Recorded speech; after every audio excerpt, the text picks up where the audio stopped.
be getting into my testimony. I'm going to be taking you on my journey of faith. All right, but first I'm going to start off with two scriptures that, for me, really describe my life.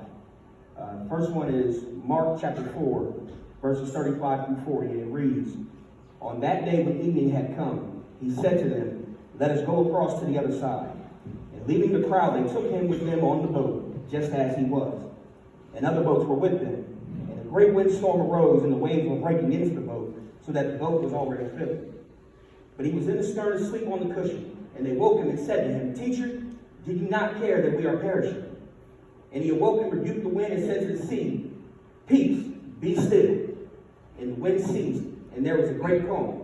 And he said to them, 'Why are you so afraid? Have you still no faith?'" The second scripture I'll be using is from the Old Testament, from the book of Ezekiel, chapter 36, 26 through 27. "And I will give you a new heart, and a new spirit I will put within you. And I will remove the heart of stone from your flesh, and give you a heart of flesh. And I will put my spirit within you, and cause you to walk in my statutes, and be careful to obey my rules." As I take you on my journey of faith, I ask that you keep these two scriptures upon your heart. And maybe you'll see, as my life goes along, where they apply. I was born in Scranton, Pennsylvania in 1983. I was born to the pastor of the AME Church. The AME Church is the African Methodist Episcopal Church. I grew up my life in the church. I grew up my whole life knowing God. God was never a question in my household. It was a must. My first memory of life was when I was 3 years old. My mother and my father separated. And the first memory that I have in my mind is of the day that she packed her bags and walked out the door and my father cried. That was when the waters of my life began to ripple a little bit. Life seemed to be okay for a little while. It was me and my brothers and my sister and my father. We kept us all. My mother moved away to New Jersey. We moved to Greensburg, Pennsylvania in 1987. My father took over a church there, and everything seemed to be going real smooth. But in the winter of 1989, my father had his first major heart attack. Waves began to roll a little bit more. I was the one who found him on the floor, almost near death. At that time in my life, it was never a question that my father would be okay. As I said, God was never a question in my house. That's where we were brought up. That's how we were brought up. My father goes. Things seem to get a little bit better. My mother's coming back around. Family seems to be growing. But in 1992, my father had another heart attack. It was at this point that the doctor said, "If we don't give you a new heart, you will not survive." I was 9 years old. That was my first experience with being afraid of death. I began to question. I couldn't understand, why are you doing this to your son? My father has the surgery. He gets stronger. He comes home. My mother comes back around. Everything seems to be going good, and then the bishop of our church, he moves us to Steubenville, Ohio. Well, back in the 90s, Steubenville was a pretty rough place. You had a lot of gang violence. Gangs coming in from New York, from Cleveland, from Pittsburgh. They had a lot of violence between Steubenville and, surprisingly, Wheeling, West Virginia. There was a lot of drugs, a lot of controversy. That was where I grew up. When I was 10 years old, I went to my father. And I told him, "Daddy, I had a dream last night. And in my dream, there was a man. And he was standing in the sun. And this man told me that I was to follow him." My dad said to me, "Son, don't listen to it. I don't want you to listen to it. That could be anybody." I said, "No, Daddy, I'm pretty sure I know who that is." And he told me I was to follow him. Me and my dad never spoke about this conversation again until later in life. And I'll explain to you later on why. Once again, life began to come back together. My mother began to come around. It seemed that my father was getting stronger. I was getting happy in life. Though we lived in a turbulent town, for the first time I was able to sit still for a little while. I actually had friends. I actually had a church family that it seemed like they cared about me. Everything was going good. And then once again, my father had another heart attack. My waves begin to roll a little bit more. Seas begin to get a little bit more rough. He comes home. The bishop of the church, I do believe it was 1994, he moves us here. My father takes over and becomes the pastor of Trinity AME, which is located right next to the post office. Once again, things seem to be going good. Family's coming back together. My father had gotten remarried. I had a wonderful stepmother at the time. But my mother quit coming around. So, okay, things are going a little bit smoother. March of 1995, my father has a stroke. Once again, I was the one who found him. Lay in his bed, sick almost to death. I didn't know what was going on. So I went and got my stepmother. She calls the ambulance. They come, they arrive, they take my dad to the hospital. We're at the hospital, and the doctor tells my dad, "You're not going to make it through the night. You need to call your family, call your children. They need to come see you and say goodbye." My father said to the doctor when we got to the hospital, he said, "Doctor, you don't know the God that I serve. The God that I serve is able to do all things, and I promise you, in 3 days, I will get up and walk." The doctor said, "No, Reverend Bird, that's not possible. You're paralyzed on the right side of your body. You will never walk again." He said, "I promise you, in 3 days, I will get up and walk." The very next morning, we got a phone call at the house. My Uncle Mike, his oldest brother, had passed away from a heart attack. Now, me personally, if I was in that condition, it would have destroyed me. But it did not destroy him. What happened was, in 3 days, my father got up and walked. Not only did he walk, we went to Wheeling, West Virginia, and he preached his brother's funeral. Where you may think that should strengthen me, at this time, there was already seeds of bitterness sown in my heart. I was already angry at God for what he had done to my father. I could not understand how you could bring your servant so low. My uncle died, and made me even angry. I didn't see the strength that it took for my father to get up and preach his brother's funeral. I didn't understand the dedication that my father had to God. I thought, as a child, well, my father begins to get stronger. The church here in Newark begins to increase. I have friends, I have brothers that I'm meeting. I'm happy once again. And at that moment, the bishop moves us to West Virginia. So I go to West Virginia. Let me back up a little bit. The year before I go to West Virginia, my father has me licensed to preach in Trinity AME. So my youth ministry begins at that point. We move to West Virginia, and I take over the youth department of my dad's church. Now, the problem with this is that while on the outside, I was smiling and I was teaching other kids about the love of God, I was losing my faith. My anger had begun to consume me. I had begun to become a violent child.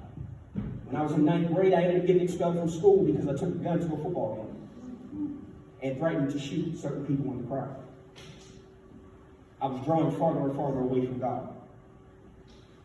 Well, after getting expelled, after my father not turning his back on me, even though I had embarrassed him in front of the whole church community, and continuing to love me, I decided that I was going to try to give my heart back to God. So once again, I took over the youth ministry in my father's church. Began to get a little bit stronger, and then my dad had another heart attack. It was at this time that it was decided that he could no longer physically pastor a church. He could no longer physically preach in a church, and the AME church forced him into retirement. We moved back here. Once back here, without my father leading a church, without him being able to physically go to a church, I quit going to church. Though I believed in God, as far as I was concerned, me and God had nothing to talk about. All right? Every time I seemed to be happy, he took it away from me. He moved me. Every time I thought my family was getting stronger, my father would get sick again. Every time I thought things would be all right, things fell apart. By this time, me and my mother had no contact. I was a little confused about what love was. I was confused about what happiness was, and I started to drink. And I started to smoke weed. And I started to do drugs, and I started to sell drugs. I started running around in the streets. As the years went along, school became a little bit less important. Being at home, taking care of my father, became a little bit less important. Running the streets, doing what I wanted, trying to numb and ease that pain became all important. Well, in August of 2001, my father called me to the house. He had kicked me out of the house by this time because I refused to go to school. I dropped out of high school in my senior year. I refused to quit drinking and doing drugs. I refused to quit selling drugs. She told me, I can't take care of you no more. I can't have you here anymore. Your stepmother does not want you in our home anymore. So I left. August of 2001, he calls me back to the house and he says, we need to sit down and we need to have a talk because there's some things you need to understand. But I'm going to let you ask me one question. One question and one question only. Whatever you want to ask, I will answer. So I asked him, I said, Daddy, when I came to you when I was younger and I told you that I thought the Lord had called me to preach for him, why did you tell me that it wasn't him? Why did you tell me that it could have been anybody? He said to me, because I had already talked to God. And God had already shown me what things you must suffer in order for him to get you where you need to be so he can use you where he wants to. I didn't want those things for you. So I decided that if I could sway you a little bit and lead you down to a different path, maybe you would avoid certain things in life. And maybe, just maybe, God will change his mind. He said, but as I seen the bitterness in you continue to grow, and I seen you become more angry, I seen you pull farther away from me, and I seen you pull farther away from the church, I realized that not only was it not in my power to decide what was going to happen with your life, my decision was leading you directly down what God had shown you. So I had to remove myself from the situation and allow you to walk your path so God can get you where he wants you to go. That's the only question you got? Yes, that's the only question I have. He said, that's the only thing we need to talk about. A month later, my father was dead. It was at this point that the hurricane of my life started. The anger and the bitterness in my heart became more than I could control. I began to drink really heavy, every day, all day. I quit my job. That's all I did every day, all day. Was drink and get high and sell drugs. Drink, get high, sell drugs. On New Year's Eve of 2002, God sent the love of my life into my life. But it wasn't enough. She had 2 beautiful children that he placed in my life, but it wasn't enough. In the fall of 2005, he gave me the birth of my own daughter, but it wasn't enough. The bitterness had already consumed my soul. It was me. It was everything that I was. That anger was all I could see and all I could hold on to. Love was not enough. Ultimately, I continued to drink. I continued to smoke. But smoking, chasing just smoking, and it turned to cocaine. And just selling marijuana turned to me selling crack. Life was really dark. Life was really hard. I couldn't take it no more. Ultimately, this led to me leaving my family. I walked away. And I dedicated my life completely to the streets. I didn't want anything to do with what my dad was. I didn't want anything to do with this God that people say is love that I just couldn't see. All I knew was that I didn't know love and I didn't feel love. So I wouldn't be loved. I was going to give the world every piece of anger and every piece of hurt that I could give it, so that way it knew who I was. Jesus who? This is about Reggie. Ain't no room for Jesus in my life. Well, I got deeper into the streets. Started selling methamphetamines. Started using methamphetamines. Became an addict. Was already an alcoholic, but really became an addict. It was my life. Drugs, alcohol was my life. Those who loved me, I turned completely away from. No friends, no family, no loved ones. Wouldn't speak to them. Would not go see anybody in my family. Would not speak to any friend who tried to reach out. If you tried to reach out, you got deleted. Y'all know what I'm talking about with Facebook. Well, summer 2017, God decided he had a little different plan. He brought the MPD into my life. I got pulled over with almost a half an ounce of methamphetamines in the car. Off to jail I go. Well, it was in jail that for the first time in a long time, I got down on my knees to pray. It was September 27th, 2017. It's my youngest daughter's birthday. I tried to call the house, couldn't get through. Her phone would not accept collect calls from the jail. I asked everybody in the jail to let me borrow a couple minutes to try to call her mother's phone. They wouldn't do it. You don't need to talk to her. I couldn't talk to my baby girl. That was the last thing I had left, and I just could not take it anymore. So I went to my cell. I wrote a little poem to God, expressing all my anger and my doubt and my frustrations with him. Where are you? Are you there? Do you not care that I perish? Do you not care that I'm down here dying? Where have you been all my life? Where were you for my father, who was your servant? Why would you destroy him in front of my eyes? Why wouldn't you give me a childhood? Why couldn't I have a mother who loved me? Why? You called me to preach your word, but you can't show me love? Why would I serve you? And I got down on my knees. Father, I can't take this anymore. Where are you? I need you. I can't live anymore. I need you. I climbed up on my cot and I closed my eyes. Glory to God, as soon as I closed my eyes, I was transported to a place I had never been before. Sky's bluer than any blue sky I had ever seen before, but I was confused, I was confounded because there was no sun in the sky. How is it so bright? Where am I? But then I lowered my head. And Lord have mercy, I was standing before the throne. And the one who sat on the throne shined brighter than the sun. He was the light of the sky. There was one sitting on his right hand, and this man I knew. This man had come and visited me when I was a child. I knew where I was. Lord have mercy, I was home. I looked next to his throne, and there stood my dad. And my dad looked at me, and he raised his hands to the air, and he said, "Thank you, God, my son has come home. Praise the Lord, Reggie has come home." I woke up instantly in that moment. My arms stretched out to the sky with tears streaming down my face, screaming out for God and myself.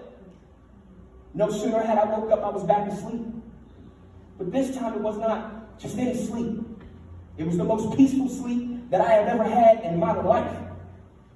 Peace beyond understanding. I woke up the next day. I knew that things would be hard. Instantly I knew on my heart that I was going to prison.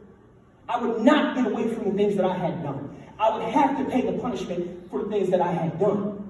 But I also knew that my life could no longer be the same. I went to the court, said, "Listen, we're going to change my plea. I did it.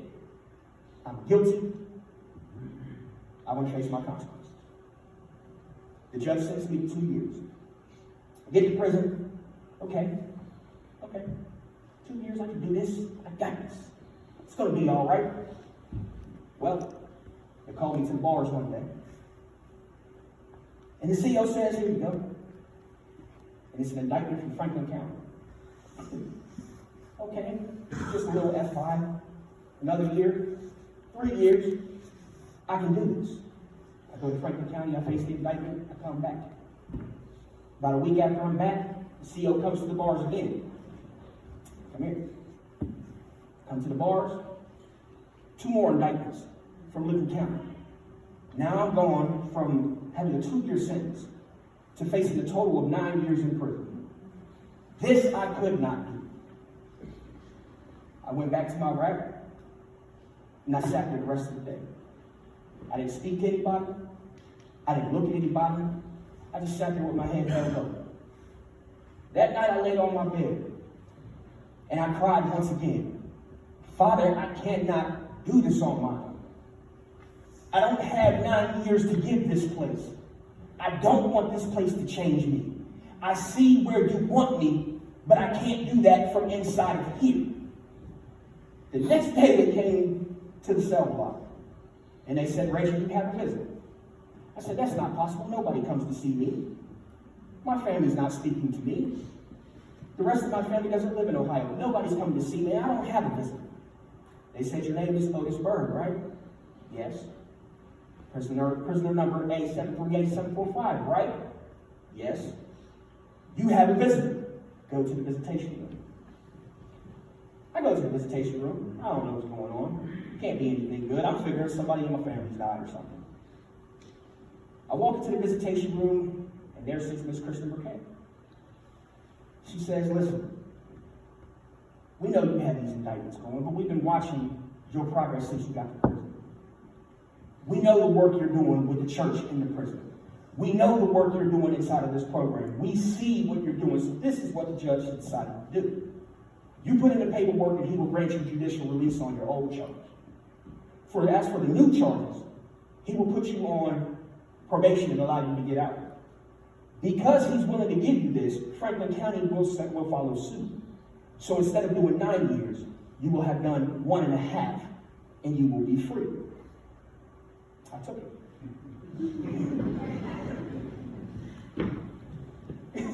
I got out. Well, I got back to the county.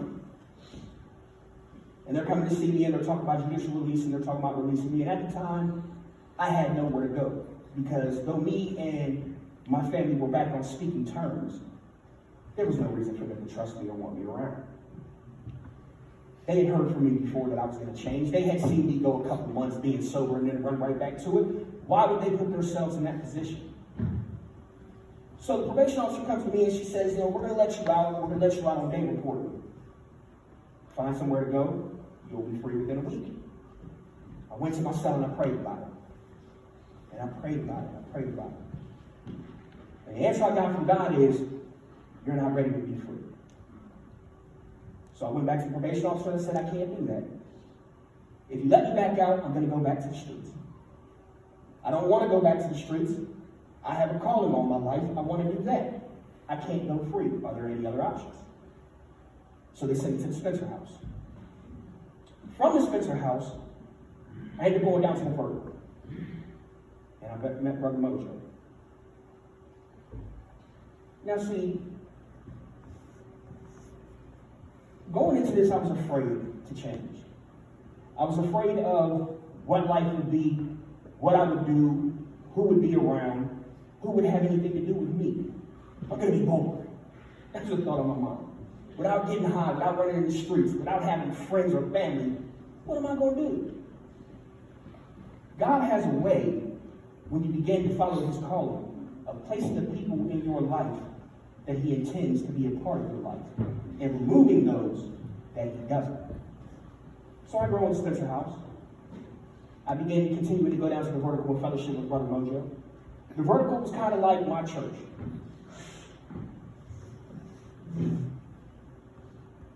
It's funny, as I look back now, when I went to get out of the Vertical, I said to myself that I wasn't going to do none of this.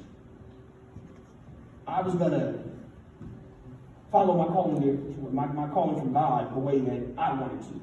I was going to minister the way that I wanted to. I wasn't going to preach no sermons. I wasn't going to go to no church. I was going to hold my church in the streets. All right? I'm going to reach those who are coming from where I'm coming from, and they ain't inside of no building. They're out there on the street corner. I'm going to go to them. Right. Right. Now, don't get me wrong. I still do. Me and Brother Mojo, we do outreach. You know what I mean? There are things that I do inside of this community. But what God did, God put Brother Mojo in my ear. And every week, you should come to church with me. I'll make it. Next week, you gonna come to church? I'm gonna make it. Finally, one day I woke up and I said, you know what, let me surprise him. I'm gonna go to church. And I walked into this building. And I saw the way that you guys fellowship with each other. And I saw a church without judgment. All right? I saw a place where love can grow and love can abound. I saw a place that my ministry could be a part of. So I came back. And then I came back. And then I came back again. Now here I am. Pastor Dave called me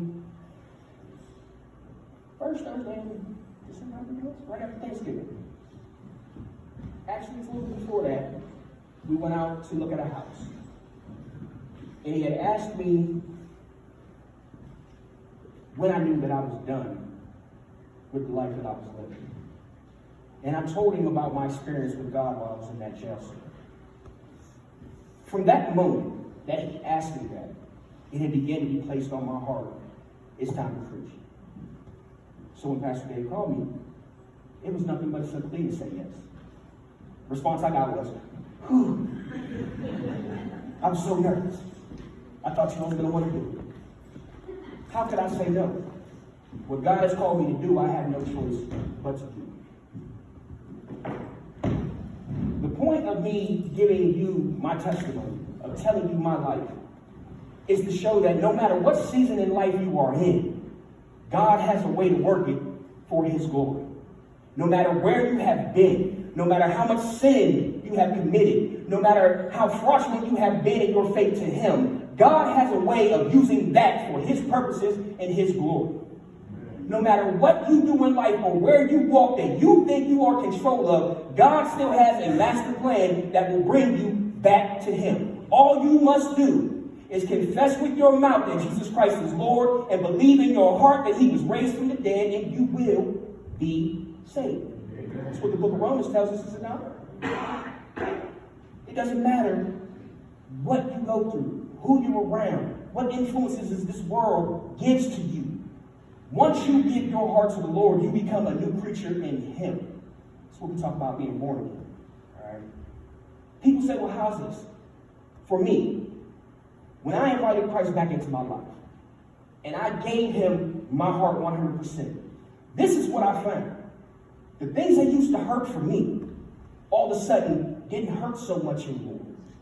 The grief that I had carried around for all those years, all of a sudden started to melt away. Yeah, I still miss my dad, but I no longer grieved for him. I understood the sacrifices he had made in my life. I understood the journey that he had to walk, and I better, through my father, understood Job. It wasn't much different. I watched my father deteriorate. I watched his brothers be taken from him, his father be taken from him, his children walk away from the Lord. Everything that should have broken this man, I watched him take and still praise God and never curse him. I better understood the story of Job. I understood the road that God had planned for me. Now, the judgment that I had in my heart towards people all of a sudden turned to compassion.